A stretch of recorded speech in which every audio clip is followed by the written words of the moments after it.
উন্নত প্রযুক্তির একই নিদারুণ পরিহাস। একদিকে যেমন প্রযুক্তি মানুষের জীবনধারাকে আরো উন্নতর ও সহজ করে তুলছে, অন্যদিকে তেমনি এই প্রযুক্তির মাধ্যমে মানুষের জীবনে নেমে আসছে দুঃখের ঘন ছায়া। এমনটাই এক ঘটনা ঘটে এডিনগর মিলন চক্র এলাকায়। জানা যায় 2013 সালে বিয়ে হয় সরস্বতী ভৌমিক ও সুব্রত দাসের। তাদের একটি মেয়ে সন্তানও আছে, কিন্তু দীর্ঘ সময়ের সাংসারিক জীবনের মোহকে ভুলে গিয়ে স্বামীকে ছেড়ে অন্য এক পুরুষের হাত ধরে ঘুরে বেড়াচ্ছে স্ত্রী। জানা যায় এর পেছনে রয়েছে সোশ্যাল মিডিয়ার হাত। এই বিষয়ে সরস্বতী ভৌমিকের স্বামী সুব্রত দাস জানায়, দীর্ঘ 3 বছর ধরে তার স্ত্রীর সঙ্গে সংসার করা হয়ে উঠছে না। স্ত্রী তাকে ছেড়ে চলে গেছে। কারণ জানতে গিয়ে সে জানতে পারে দীর্ঘ সময় ধরে তার স্ত্রীর সাথে প্রেমমূলক সম্পর্কে জড়িয়ে আছে মেলাঘর এলাকার বাসিন্দা নয়ন রঞ্জন সাহা। বেশ কিছুদিন ধরে অভিযুক্ত নয়ন সাহাকে তার স্ত্রীর সাথে মেলামেশা করতে বারণ করার পরেও কোনোভাবেই তার মেলামেশা বন্ধ করছে না। কয়েকদিন যাবৎ সুব্রত দাসের প্রেমিক নয়ন রঞ্জন সাহার পিছু নিলে বৃহস্পতিবার অভিযুক্ত নয়ন রঞ্জন সাহাকে ধরে জিজ্ঞাসাবাদ করা হয়। আজকে থেকে 2-2.5 বছর 3 বছর ধরে ঘটনাটা আমার মিসেসের সঙ্গে একটা ঘটনা হয়েছিল। তো মিসেস আমার সাইডে গেছিল গা। তো যাওয়ার পরে আমি অনেক কিছু বুঝতে পারলাম না যে ক্লিয়ার গেল গা আশুপিছু কিতা অনেক কিছু খোঁজাখুঁজির পরে আমি একটা প্রুফ পাইছি যে নয়ন সাহা নামে মেলাঘরের হের সঙ্গে দীর্ঘদিন ধরে রিলেশন আছে। তো রিলেশন থাকেন আমি হেরে ফোনও করছিলাম। তো ফোন করার পরে আমাদের রেকর্ডিংও আছে, হেরে ফোন করছিলাম কত তারিখ ফোন করছিলাম, রেকর্ডিংও আছে। হেরে না করছিলাম যে তুমি কথাবার্তা কইও না। তো আমি হেরে গালিগালাজও করছিলাম ফোনে, তো কিছু কথাবার্তা কইও না। হ্যাঁ, তারপরে এখন আমি আর হেরে আর গল্প করছি না। তারপরে তারা মেলামেশা করে গেছে, রিলেশন বজায় রাখছে। তারপরে আমি অনেক কিছু খোঁজ খবর পাইছি, প্রুফ পাইছি, সেটা অনেকদিন ধরে তারারে দেখতেছি ধরনের লেগে। তো ধরতে পারতেছি না। আজকে সারাদিন আমি হের পিছনেই আসছিলাম, দেখছি 2বার মিট করছে তারা আজকে। তো আমি তখন একলা আসছিলাম। তো তখন তারা আমি কিছু কইতে পারছি না। যখন আমি যাইতেছিল হেরে দাঁড়া করাইছি আমার তার সাথে কথাবার্তা কইছি, হ্যাঁ সাথে কথাবার্তা কইছি। এলাকাবাসী আইসে জনাদার। কোন জায়গাতে পাইছেন তারা? আমি এডিনগর। কি অবস্থায় পাইছেন? আমি একেই পাইছি, আর শান্তিপাড়া হের লোকে দেখা করছি। মেয়েটা কি সাথে ছিল? হ্যাঁ, তখন সাথে ছিল। আপনার সাথে কি এখন আপনার ওয়াইফ যোগাযোগ করে?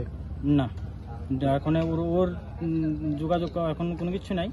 ওর তো এখন ডিমান্ড চলছে যে এত টাকা দিতে হবে, নাহলে। আপনার সঙ্গে যে আপনার বিশেষের সম্পর্ক নেই কতদিন হলো? প্রায় 3 বছর। এই যে বিচ্ছিন্নতার কারণটা কি?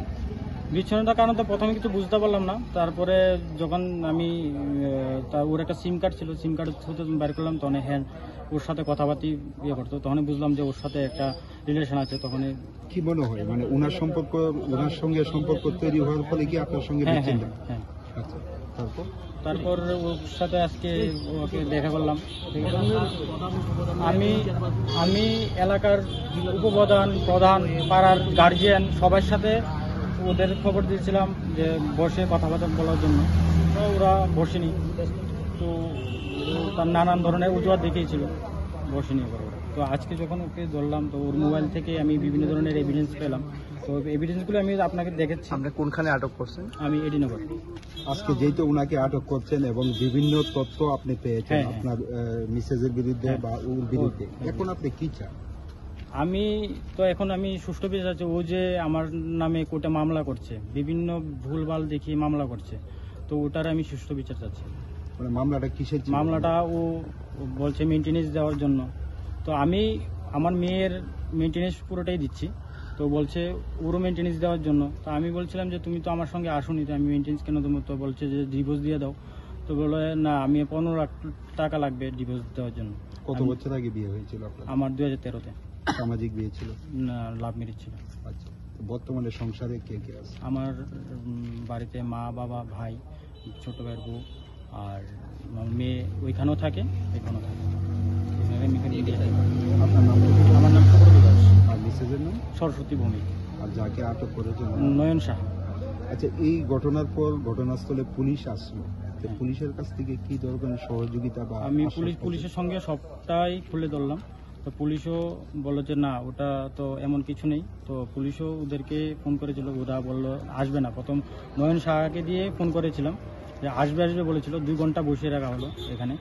তো এখন বলছে আসবে না। ওকে ফোন করে বললো যে তুমি কে, আমি তোমাকে চিনি না। হ্যাঁ, পুলিশকে ওরাই ফোন করে দিয়ে বললো যে এখানে কোনো একটা কিছু হয়েছে, নয়ন শাহকে আটক করে রেখেছে, তো আপনারা যান। তো পুলিশ আসলো, আর পুলিশ আসার পরে এমন কিছু দেখিনি। এই যে ফেসবুকের মাধ্যমে বিভিন্ন জায়গার মধ্যে আপনার বিভিন্ন ঘটনা ঘটছে, মানে সমাজের প্রতি কি বার্তা দেবেন আপনি? সমাজের প্রতি বার্তা বলতে কি, ফেসবুক সোশ্যাল মিডিয়াটা আমি খারাপ বলবো না, যারা খারাপভাবে উপয়োগ করে তারা খারাপ, আর যারা ভালোর জন্য ব্যবহার করে তারা ভালোর জন্য ইয়ে করে। তো অনেকেই আছে খারাপের জন্য ইয়ে করে, তা আমি কিছু বলতে চাই না, কারণ কার ব্যাপারে কি বলবো আমি ওটা কিছুই বলতে চাই না। যার পার্সোনাল। যে ছেলেটারা আটক করেছেন ওনার গার্জেনকে আপনারা খবর দিয়েছেন? না, ওর একটা ভাইকে খবর দিয়েছিলাম, ভাই আসবে আসবে বলছে, এখনো আসেনি। ভাইয়ের সাথে আমি কথা বলেছিলাম যে তুমি আসো, আমি ওর সাথে আছি। তো ভাই বলছে ঠিক আছে দাদা, আমি আসছি, তুমি ওর সাথে থেকে। আমি ঠিক আছে। না, ওর ভাই এখনো আসেনি। এখন আপনারা কি করবেন? এখন আর কি করবো, ওকে তো বলছিলাম যে ওর ভাই আসুক, ভাইয়ের সাথে কথা বললে একটা দেখি একটা কি করা যায়। কতক্ষণ হয়েছে আটক করেছেন?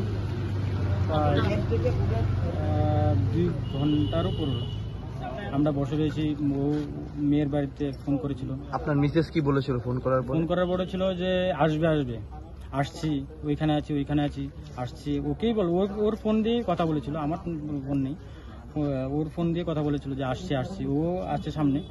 তো এখন মনে হয় 10-15 মিনিট আগে ফোন করে বলছে কি আমি ওকে চিনি না, তোমাকে চিনি না, আমি কেন আসবো এখানে। আপনি কি এই বিষয়টা থানাতে জানাবেন? হ্যাঁ, আমি থানাতে জানাবো। হ্যাঁ, ওরা বলছে কি লোকাল থানাতে কমপ্লেন করবে। তো আমি বলছি যে ঠিক আছে, কমপ্লেন করলে আমি তো এখানে আর কোনো দুষ্কর্ম কিছু করিনি, তো আমিও জানাবো। আমার কাছে প্রুফ আছে, পাড়া প্রতিবেশী আছে, সবাই আছে, তো পুরো শুরু থেকে সব ভিডিও আছে, আমি ওটাও দেখে ছবি দিই। এ বিষয়ে অভিযুক্ত নয়নরঞ্জন সাহা জানায় ফেসবুকের মাধ্যমেই পরিচয় হয় তাদের, পরে কয়েকবার দেখাও হয়। সরস্বতী ভৌমিক বিবাহিত ছিল, এ বিষয়ে সে অবগত ছিল এবং তাদের বিবাহ বিচ্ছেদের কথা হচ্ছে, এই বিষয়ে সরস্বতী ভৌমিক নিজেই তাকে জানায়। না, আটক করছে বলতে আমি তো বাড়িতে যাইতেছিলাম, এই হেয়ার মিসেসের সাথে আমার কথা হইতো আর কি। হ্যাঁ, তো মিসেসের নাম কি? এই সরস্বতী ভৌমিক, বাড়ি ফায়ারপোর্ট। আচ্ছা, এই বিধান তুই কথা হইতো, তো এই পারপাসে তুই হেয়ার এটা এই ডাইভোর্সে মনে সমস্যা চলতেছে, তো এই কারণে মানে আমার আটকেছে আর কি, মানে বিধান করছে, মানে এমনিতে কথা কনের লেগে আমার দাঁড় করাইছে। ডাইভোর্সের যে সমস্যা চলতেছে আপনি কিভাবে জানছেন? এটা এর সাথে কথা হইতো, মানে হ্যাঁ কইছে আর কি। ওনার মিসেসের সঙ্গে যে আপনার পরিচয়, কিভাবে পরিচয় হয়েছে? মানে এমনিতেই মনে করেন অ্যাবির থ্রুতে পরিচয় হয়েছে। ফেসবুকের থ্রু। আজকে আপনাদের কি কারণে আটক করা হয়েছে? আটক করা হয়েছে বলতে হেয়ার মিসের সাথে কথা কইতাম আর কি। তুই মনে করেন হ্যাঁ পারিবারিক সমস্যা চলতেছে, ঠিক আছে, আমি ওই জিনিসটা বুঝছি। তো আমি নেক্সট দিন আর কোনো রকম মানে চলাফেরা করতাম না বা কোনো কিছু রাখতাম না। আপনি কি জানতেন এই মহিলা বিবাহিত?